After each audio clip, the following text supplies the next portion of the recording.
So, in the pre-release phase, that pretty much happens while a person is still incarcerated.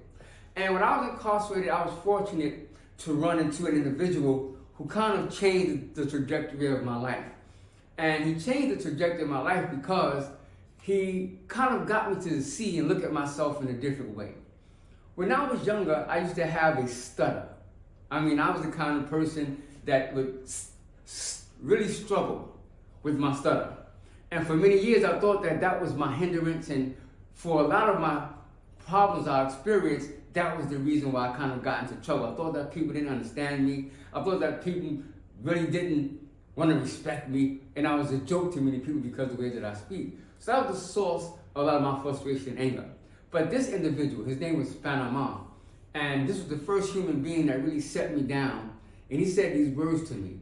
He said, "Jamel, there's nothing wrong with you. You just have nothing to say." And from that moment, he began to dedicate time to me. And he said, "Listen, I'm going to give you something to say, and then I'm going to show you how to say it." And long story short, I began to read books. I began to listen to tapes. And he encouraged me to kind of build my vocabulary. And long story short, I've been running my mouth ever since. Even down to a point where I'm talking to you, and I get paid to do it, for the most part, right? So I'm not saying to big myself up. I'm simply saying that as human beings, if we're met with the right person in the right circumstances, we have the key to potentially transform our life.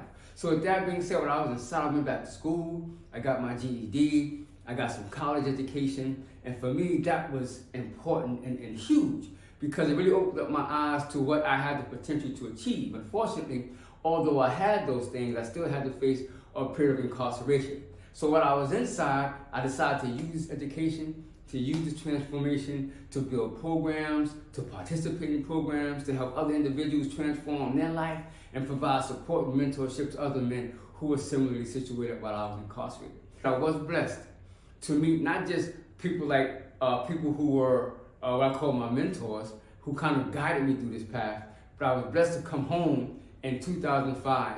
And one of my mentors before I left, he said, "Listen, there's nothing else that I can give you because I haven't experienced what you're about to experience. But there is a person, his name is Julio Medina.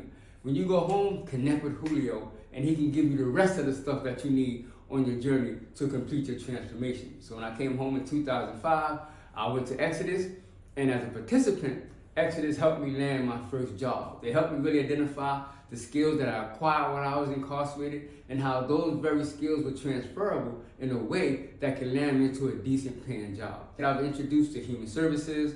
I got into work with nonprofits. I became a case manager.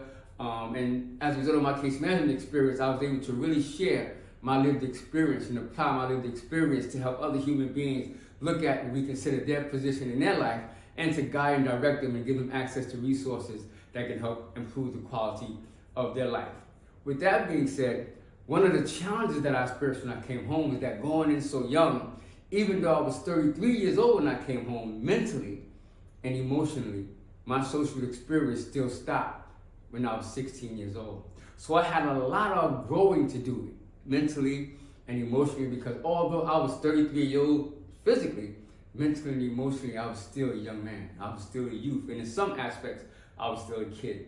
So I still had a lot of growing to do. And that ran into it, helped me set the foundation for some of the challenges that I would face during my reentry. I'm not going to hop on the negative, but I will say I learned a lot from the challenges that I faced as a result of my reentry. So now that I'm home and now that I've been at Exodus, I've been at Exodus now a total of being a participant and a staff member at Exodus now about 17, 18 years, right? So my whole transitional experience has been connected to Exodus Transitional Community.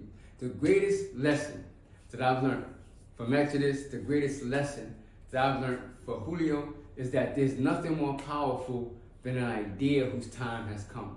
And if you have an idea about your life, you have a vision for your life, and you connect to the right resources, you definitely can change and transform the moments that you have in your life that may appear to be challenging.